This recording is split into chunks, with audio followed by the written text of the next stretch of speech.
To the boys in Harambee Stars, I know that you would have wanted to own a home, but I believe you still will have to own a home.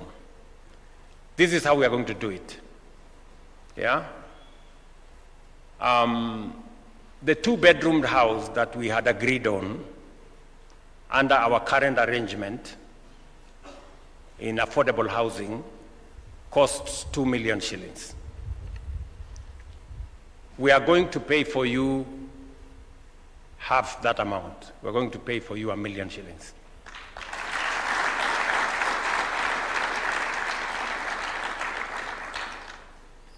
You pay the other 1 million, or we will give you a mortgage you can pay over 20 years. And you're going to be paying something, like 2,000 or 3,000 every month. So it is affordable. Nasikia nyinyi vijana? And there is no room for exchanging the house with money. There is only the house.